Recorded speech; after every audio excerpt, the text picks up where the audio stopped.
The studio lights burned with that uneasy glow, bright, almost too bright, casting half shadows across two faces that couldn't be more different. On one side, Taylor Swift sat poised, elegance in every movement, but tension flickered beneath the calm. On the other, Congresswoman Jasmine Crockett, unflinching, her gaze steady, her hands folded with quiet authority. Between them, a silence hung that didn't feel accidental, the kind of silence that always comes before something unforgettable.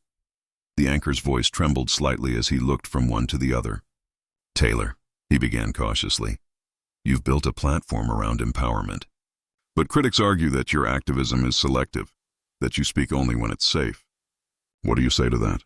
A flicker crossed Taylor's face. Disbelief, then a flash of defensiveness. She leaned forward, her tone suddenly clipped. "I've done more for young women's voices than most politicians ever will. I don't need validation from Washington." Gasps rippled through the audience. The anchor blinked, unsure whether to intervene. But Jasmine didn't flinch. Her composure didn't break. She waited, one breath, two, and then spoke with the kind of calm that cuts deeper than shouting. "Empowerment," she said, "isn't measured by how loud your song plays. It's measured by whether you still fight when the cameras aren't watching." The words hit like thunder wrapped in silk. Even through the glass of the control booth, producers froze mid-gesture. The air seemed to shift. No music, no applause, just the sound of something cracking beneath the surface. Taylor's lips parted, but nothing came out. The anchor fumbled his notes. The studio lights flickered once, twice, as if unsure whether to keep illuminating what was unfolding. Viewers watching live started flooding comment sections, the chat erupting with disbelief. What had started as a celebrity interview had morphed into a collision of worlds, fame versus principle, spotlight versus substance. And as the camera zoomed in on Jasmine's unwavering expression, the tension reached its peak. The anchor's nervous smile returned. But too late. The moment had already gone viral in real time. What Jasmine said next left even Taylor speechless. Just hours before the live interview, the internet had been on fire. Taylor Swift, America's pop icon, lyrical storyteller, and social media powerhouse, had posted a video that sent shockwaves across every political feed. In the 2-minute clip, she urged her fans to choose truth over politics, a phrase that instantly divided the nation. Half of America hailed her courage. The other half accused her of hypocrisy. Hashtags exploded, pundits dissected every syllable, and within 24 hours, her message had transformed into a cultural battlefield. Capitol Hill couldn't ignore it. News anchors framed it as Taylor's political awakening, while columnists questioned if celebrities had the right to sway voters. It wasn't the first time she'd spoken out, but this time, the tone felt different. This was bolder, riskier, and dripping with consequence. Enter Congresswoman Jasmine Crockett, the name trending just beneath Taylor's. Known for her fierce eloquence, Crockett had never shied away from speaking truth to power, especially when that power wore a glamorous face and sang in perfect pitch. Her supporters admired her as a voice for working-class dignity, for women who built their platforms from grit rather than fame. Her detractors called her confrontational. She preferred unapologetic. Producers at a leading national network sensed opportunity, or chaos. They invited both women to appear side by side in what was pitched as a conversation on influence and responsibility. Behind the scenes, everyone knew it was something far more combustible. Two powerful women, one stage, one country watching. It was a recipe for a cultural eruption. When the announcement dropped, viewership predictions spiked overnight. Clips of Swift's earlier statement were replayed alongside Crockett's fiery interviews about accountability and authenticity.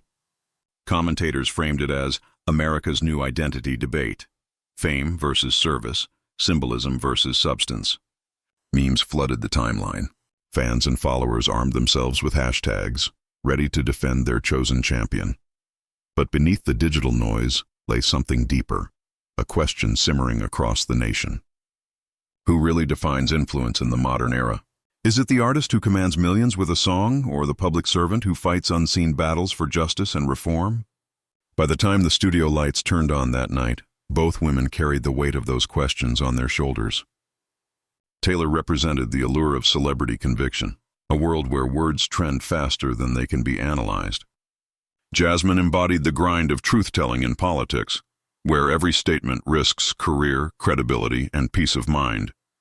The air that night was thick with expectation. Even the network's executives felt it. This wasn't just television. It was history unfolding. Every glance, every pause, every exchange of words would ripple through the nation's discourse by morning. For Taylor, it was about defending her right to speak. For Jasmine, it was about defending what speaking up truly meant. The countdown to the live broadcast began. Producers whispered into earpieces, journalists lined up digital feeds, and millions of viewers refreshed their screens, waiting for the moment two worlds would collide. No one, not even the most seasoned political strategist, could have predicted how quickly the discussion would spiral. What started as a debate about expression would soon become a reflection of America itself, divided, passionate, searching for meaning. No one knew this would escalate into one of the most unforgettable showdowns of 2025.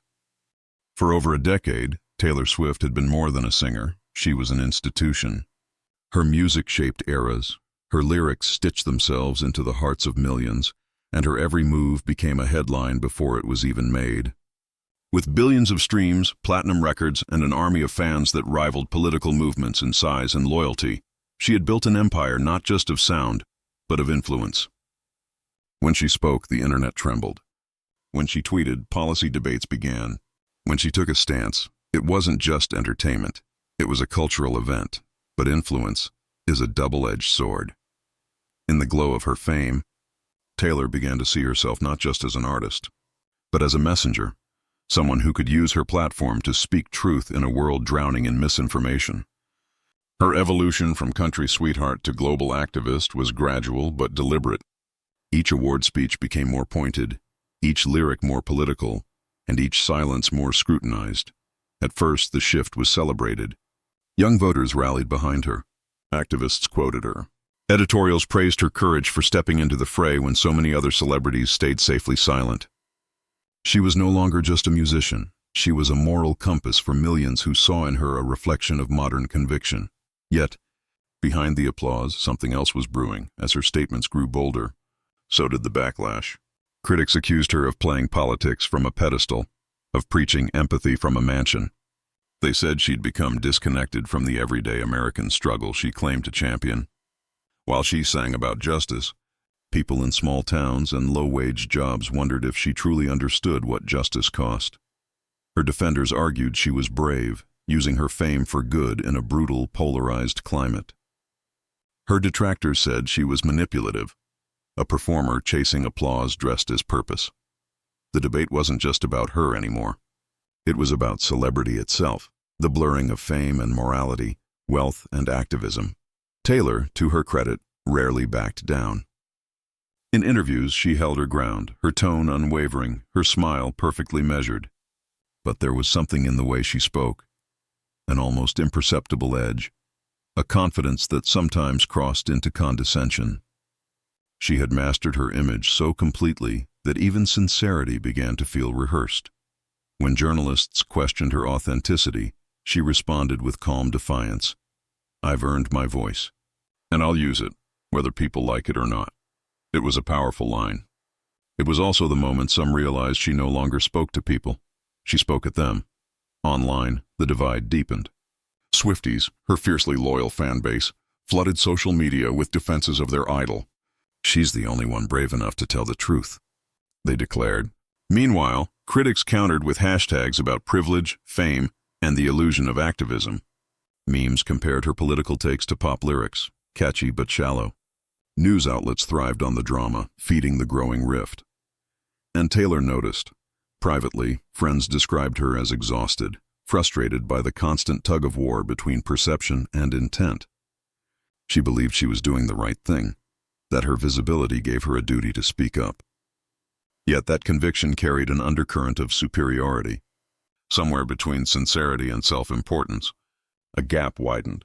The same gap where empathy could no longer reach those who didn't already agree with her. Her speeches grew more polished, her interviews more rehearsed. Each appearance was a performance, not of music but of moral authority. And while the applause thundered on, so did the whispers. Has Taylor become what she once rebelled against, untouchable, unreachable, unrelatable? She seemed aware of it, yet defiant. "I'm not here to please everyone," she once said in an interview, her voice calm but her eyes sharp. "I'm here to use my voice, even if it makes people uncomfortable." It was the kind of statement that drew admiration and resentment in equal measure. Admirers saw conviction. Critics saw arrogance. And in the middle of this cultural storm, a new challenger's name began circulating. A congresswoman from Texas who didn't sing her truth but spoke it with unfiltered fire. Jasmine Crockett, known for her poise under pressure and her unwillingness to bow to celebrity charm, was about to enter the narrative. Producers saw a dream matchup. Audiences saw a collision of worlds, a global superstar versus a grounded public servant. For Taylor, it was another platform, another opportunity to reaffirm her role as the voice of progress. She didn't know that this time her stage would turn into her test, because for all her practiced grace and calculated control, she was about to face someone who needed neither lights nor lyrics to command a room, until one congresswoman dared to challenge her narrative, live, uncensored. Long before the flashing lights and viral headlines, Jasmine Crockett's story began in the quiet hum of a Texas courtroom, the kind where justice often depended less on truth and more on who could afford to be heard. She wasn't born into fame, and she didn't inherit power. Everything she stood on, she built with sleepless nights, unshakable resolve, and the kind of faith that doesn't waver when the world tells you to sit down and stay quiet. Her rise was not cinematic. It was grinding. She worked her way through law school while juggling part-time jobs, absorbing every lesson about how systems favored the few and silenced the many. Her clients were the forgotten, working mothers evicted over late rent, young men charged for crimes they didn't commit, immigrants tangled in laws written by those who never knew their names. Jasmine didn't just defend them. She carried their stories into every courtroom like a torch against darkness. There were no fans cheering, no producers scripting her lines, just the echo of her own conviction against polished suits and cold institutions. Every victory felt temporary, every loss personal, but she kept showing up. Day after day, case after case, she realized her fight wasn't just for individuals. It was for the soul of fairness itself. And the higher she climbed, the harder the resistance grew. When she entered politics, she was told she was too blunt, too emotional, too unpolished for Washington. Her accent, her fire, her refusal to sugarcoat truth, all of it made her an outsider in a world obsessed with decorum over honesty. But Jasmine understood something most didn't. Truth doesn't need approval. It just needs courage. So she leaned into what made her different. When cameras tried to catch her off guard, she looked straight into the lens. When reporters baited her with loaded questions, she answered with facts, not theatrics. She didn't play to the gallery. She spoke to the people who'd been shut out of it. In a world of rehearsed statements and practiced empathy, she became the rare thing audiences didn't expect. Real. Her voice didn't carry the gloss of celebrity. It carried the grit of experience. When she said, "I know what struggle feels like," it wasn't a slogan, it was memory. Nights studying under flickering light bulbs. Days spent defending clients who paid her in gratitude because they couldn't afford much else. Her authenticity made her a target for critics who preferred their leaders polished and predictable. But it also made her a symbol for those who'd long felt unseen.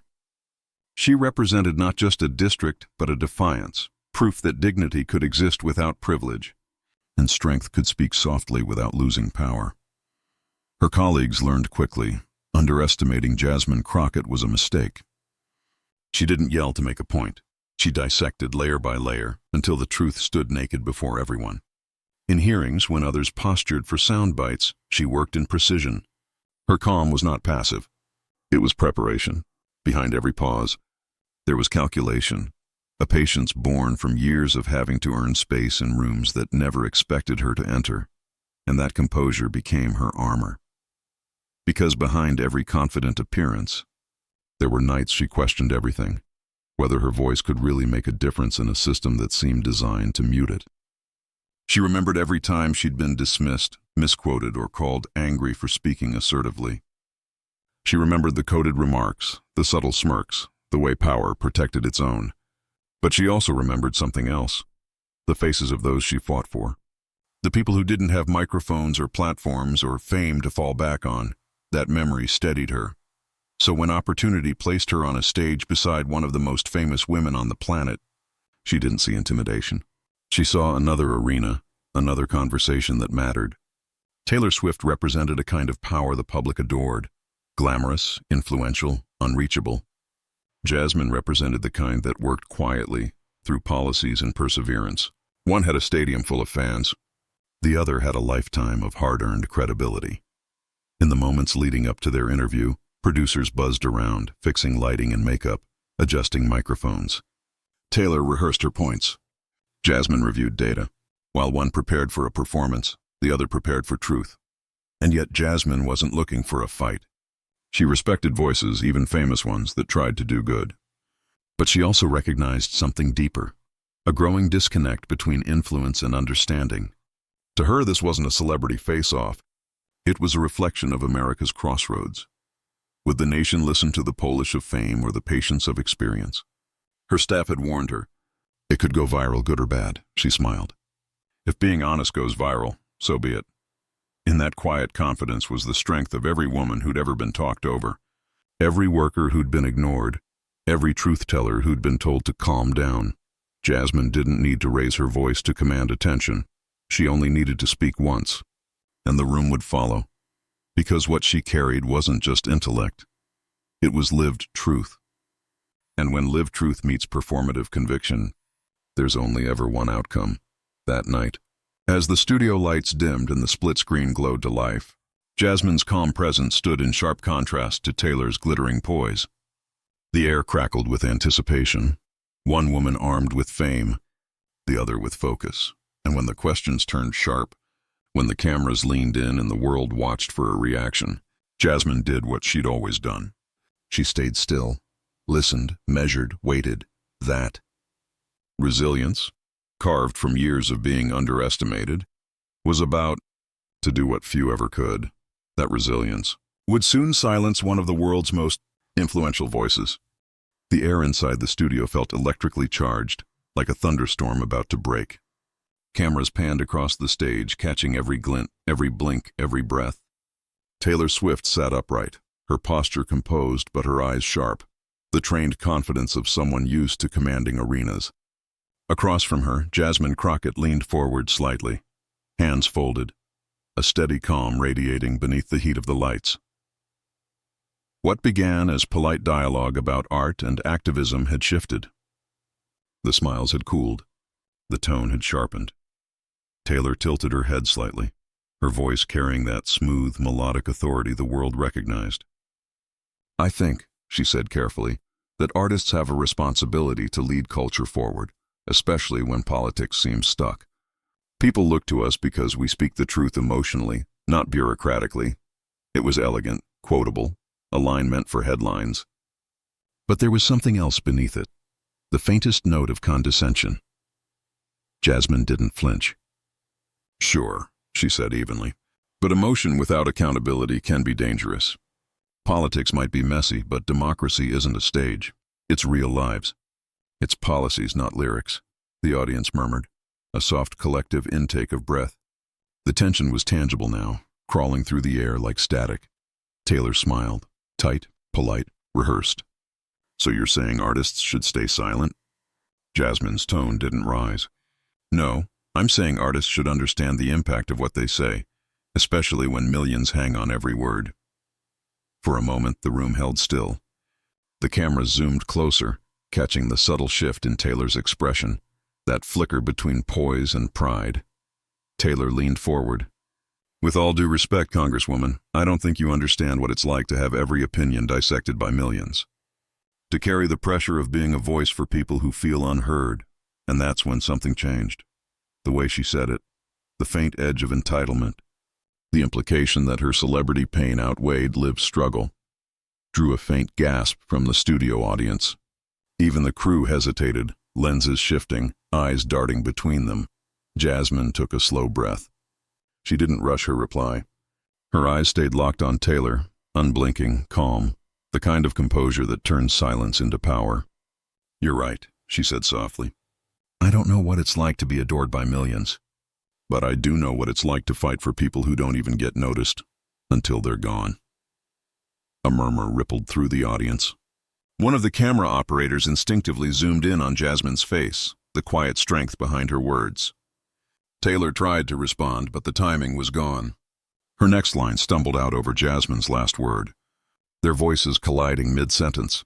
"That's not what I—" And that's the difference. Mrs. Swift, it was chaos in perfect cinematic rhythm, two voices. Two worlds, both amplified and unyielding. The moderators froze, unsure whether to intervene or let it unfold. The camera feeds split. One focused on Taylor's controlled frustration, the other on Jasmine's unwavering gaze. Viewers at home leaned closer to their screens, caught in the duel of tone and truth. Taylor's charm faltered for a second, a flash of disbelief crossing her face. As if unused to someone matching her tempo, her stagecraft, she tried to regain footing. "Look, I respect your work, but sometimes change needs visibility. You can't move hearts through policy papers." Jasmine smiled, not dismissively, but with quiet certainty. "And sometimes visibility without understanding moves nothing but ego." That line hit like thunder. The studio fell silent. Even Taylor's practiced composure seemed to waver, her eyes darting toward the audience as if seeking an anchor. One of the panelists whispered, "Wow," barely audible over the microphones. The director's camera cut rapidly between faces, Taylor's tight jawline, Jasmine's calm resolve, the spectators' widened eyes. The lighting seemed to pulse, reflecting the rhythm of the moment. What had begun as a discussion had become something raw. Authenticity versus artifice, conviction versus control. Taylor leaned back slightly, a nervous laugh escaping. "You've got a way with words, Congresswoman." Jasmine nodded gently. "I've had to. When truth isn't trending, you learn to make it heard." The line wasn't loud, but it landed with the quiet gravity of a closing argument.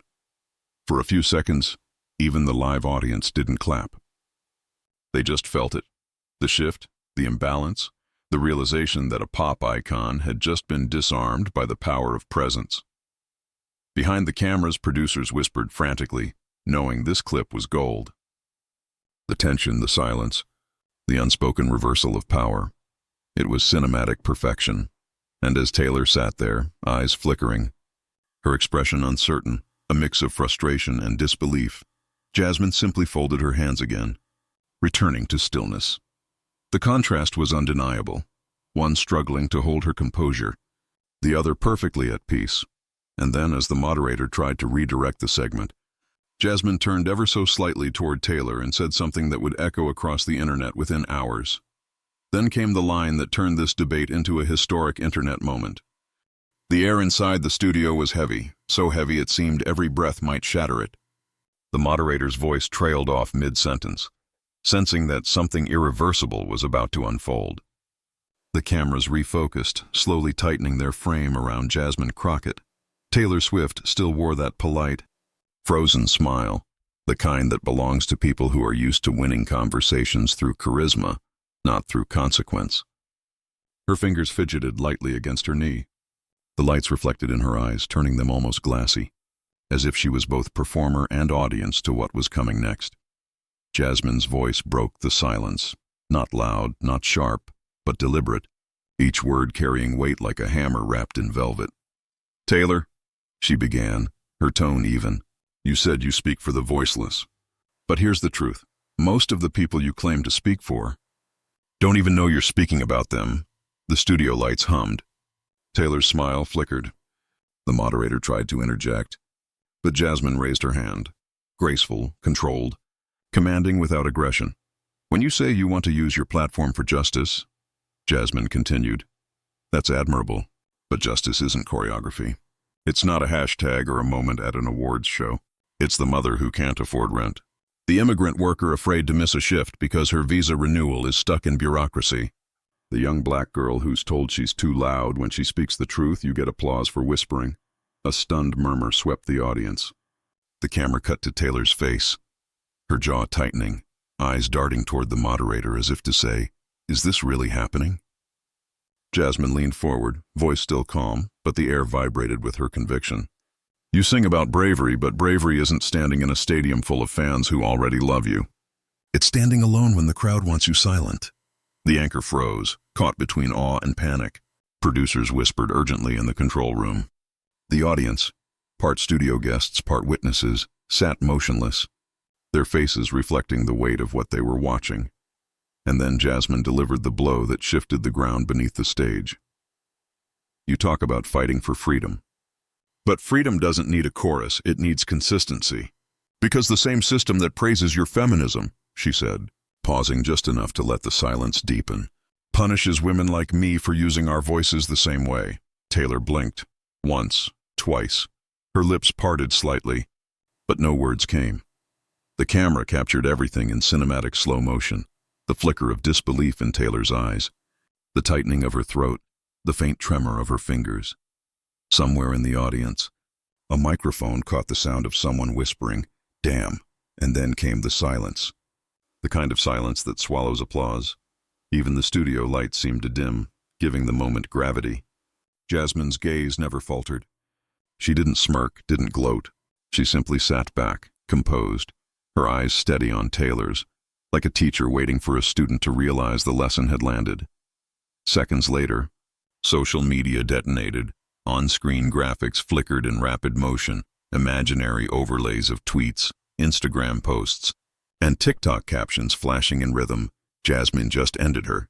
"This is how you debate without yelling." Taylor's silence said it all. Crockett for President 2025. The digital chorus rose as the segment continued. Every pause, every sideways glance was replayed, clipped, captioned, dissected. But back in the studio, the world hadn't caught up yet. The anchor finally broke the silence, his tone trembling with forced composure. Congresswoman Crockett, that's quite a statement." Jasmine smiled gently. "It's not a statement," she said. "It's just the truth. And sometimes truth doesn't need volume to echo." That line, soft, elegant, surgical, hit harder than any outburst could. Taylor tried to respond. She began with a shaky inhale, her usual eloquence missing its rhythm.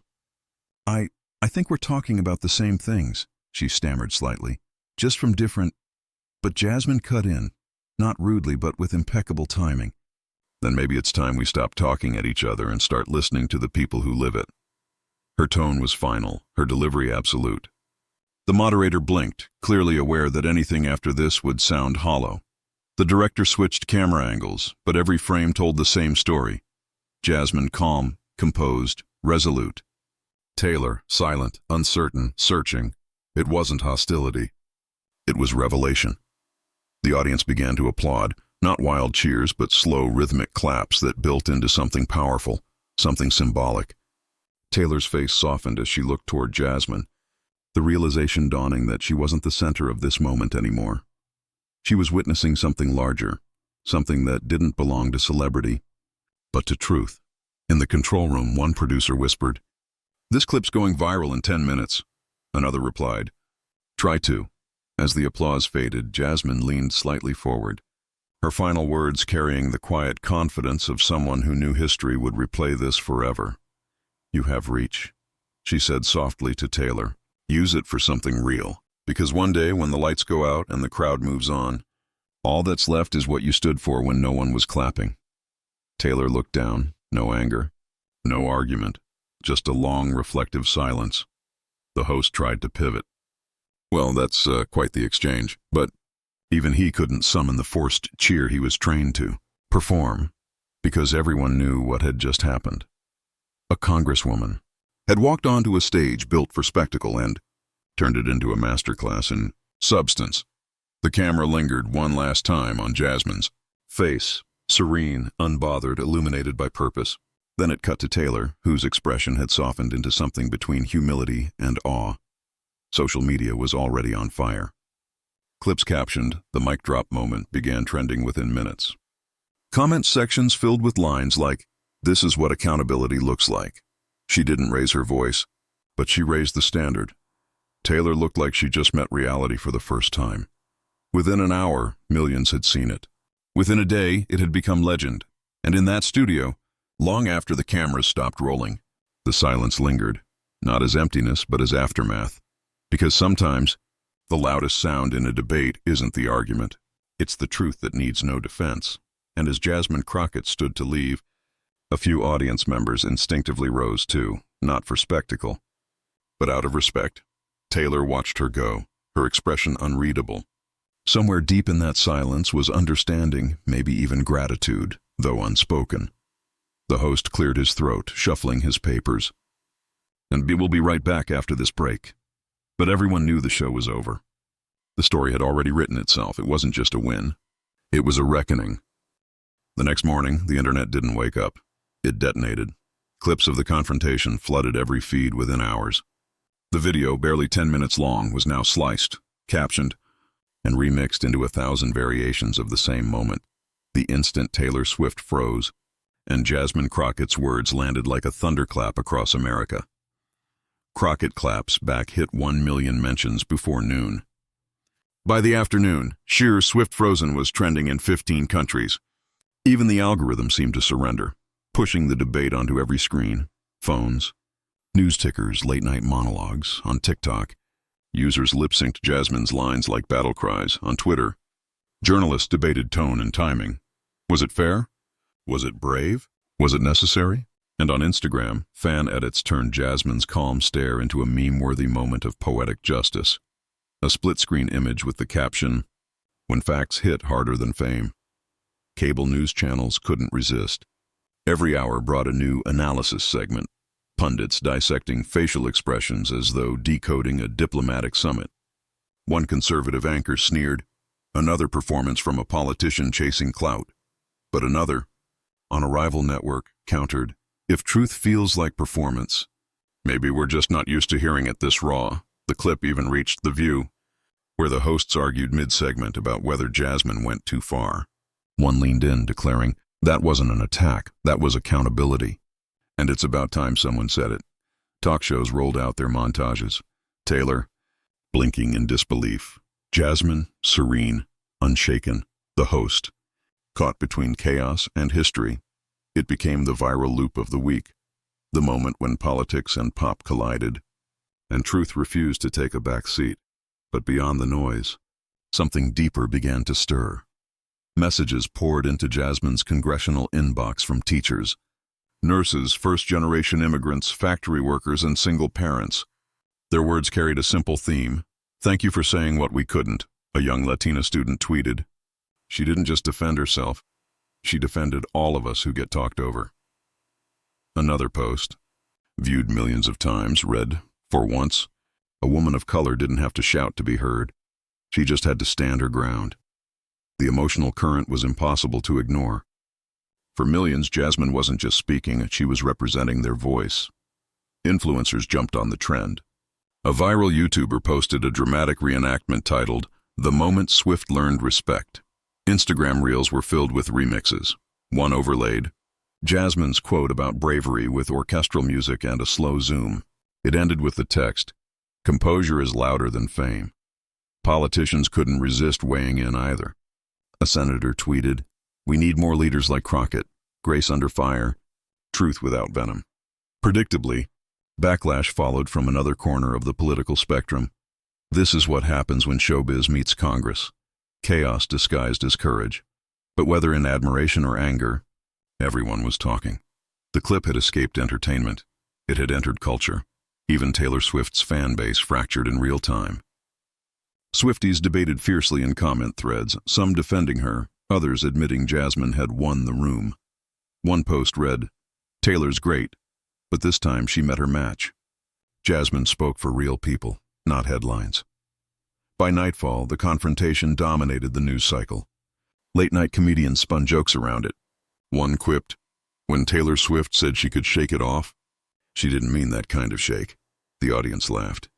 But the punchline couldn't mask the undercurrent. This wasn't just celebrity gossip.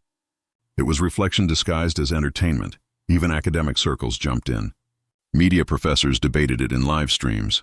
Was this the dawn of a new kind of political discourse? One where authenticity finally outshines celebrity? Meanwhile, Jasmine Crockett remained silent online. No tweets, no statements. Her restraint only deepened the mystique. She didn't need to speak. The world was doing it for her. News outlets reported that her approval ratings had spiked. Donations to her re-election campaign tripled in 48 hours. Commentators called it the Crockett effect, a cultural jolt where calm integrity outperformed curated influence. As the week unfolded, Even Taylor's camp released a carefully worded statement. Taylor believes in passionate dialogue and mutual respect. She appreciates differing viewpoints, but it only fueled more speculation. Had the confrontation changed her too? Clips of Jasmine's line, "Freedom doesn't need a chorus. It needs consistency," played on loop at protests, women's marches, and campus rallies. Her words had transcended the moment. They had become a rallying cry. In coffee shops and classrooms, people quoted her. In comment sections, her phrases were turned into slogans. The moment had become movement. But beneath the celebration, something else was stirring. Something neither side could fully see yet. Because as the spotlight burned brighter on Jasmine, new voices began to emerge, questioning, probing, analyzing. Some wanted to elevate her. Others wanted to challenge her rise. And while the internet crowned her a hero, power never stays uncontested for long. The ripple effect was just beginning.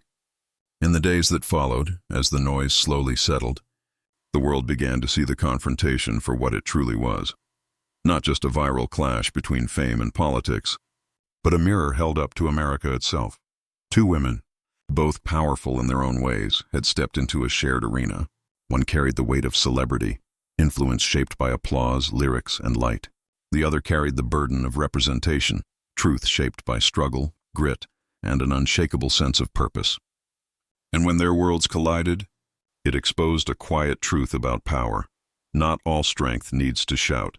Jasmine Crockett's calm truth-telling became a new kind of symbol. Not rebellion through rage, but resistance through reason. While others fought for attention, she reminded millions that conviction, when steady, cuts deeper than confrontation. The clip might have gone viral for the shock, but it stayed alive because of the message. Dignity doesn't perform. It persists. Across the country, classrooms replayed the debate as a case study in composure. Students analyzed her tone, unwavering, firm, grounded. She never raised her voice, one teacher told her class, and that's what made everyone else listen. Jasmine hadn't just silenced arrogance. She had reframed what leadership looked like in an age obsessed with noise. Her strength wasn't in how loud she spoke, but in how deeply her words landed. And yet, something shifted on the other side, too. Taylor Swift's silence, at first seen as defeat, slowly began to be read differently. It wasn't surrender, it was reflection. For someone long used to controlling narratives, the pause itself was a revelation. In the stillness, Taylor faced what every leader, artist, and influencer eventually must, that sometimes the most powerful thing you can do is listen. Weeks later, when she resurfaced with a post about rethinking how influence meets empathy, it wasn't a coincidence. The clash had changed both of them. One reminded of humility, the other affirmed in courage. America, too, had absorbed a quiet lesson. That strength isn't born from spotlight or status, but from conviction that doesn't need validation. That authenticity, though mocked or doubted, always outlasts performance. In an age of outrage, Jasmine Crockett had offered something revolutionary: composure. And it wasn't the kind that comes from restraint, but the kind born of purpose. She didn't shout to be heard. She spoke because truth demanded to be spoken. The conversation she ignited rippled far beyond politics. It became a cultural checkpoint, a reminder that the voices shaping tomorrow's America aren't necessarily the loudest, but the most grounded. People began quoting her in forums and speeches. Respect isn't submission, it's strength refined. That line alone became a modern mantra, scribbled on protest signs, printed on t-shirts, and shared in quiet moments by those who felt unseen but unbroken. Through her composure, Jasmine had done more than win a debate. She restored faith in a type of leadership that doesn't entertain, but elevates. Because the truth is, America's identity battle isn't just fought in elections or headlines. It's fought in moments like this, where courage meets arrogance and doesn't flinch, and as screens dimmed and feeds refreshed. One realization lingered across millions of minds. Fame can captivate, but integrity can transform. The camera lights had faded. The trending hashtags began to cool. But the echo of that exchange, that unforgettable pause, refused to die down. It reminded a generation that the most enduring form of strength doesn't roar. It resonates. Sometimes the loudest moment is the silence after truth. When the dust settles and the replay views climb into the millions, one truth stands tall above the noise. This was never just about a celebrity or a congresswoman. It was about us. About what kind of power we choose to respect in a world drowning in ego. Taylor Swift came in with global fame and a voice that could command arenas. Jasmine Crockett met her with composure, conviction, and the quiet courage of truth. What unfolded wasn't chaos. It was clarity. It was the sound of ego meeting integrity and losing.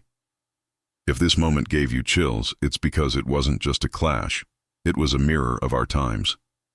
A reminder that dignity doesn't need to shout and authenticity doesn't need applause. It was proof that no matter how loud the world gets, calm truth will always find its way through the static. You felt it. Millions did. That quiet shift, that surge of pride when someone stands tall, not through noise, but through knowing who they are.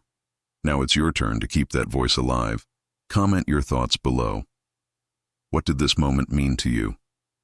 Share this video with someone who still believes integrity matters. And don't forget to subscribe for more stories where truth speaks louder than fame. Because in a culture obsessed with outrage, choosing composure is rebellion. As the screen fades and the final notes rise, one message lingers in white against the dark: dignity always wins.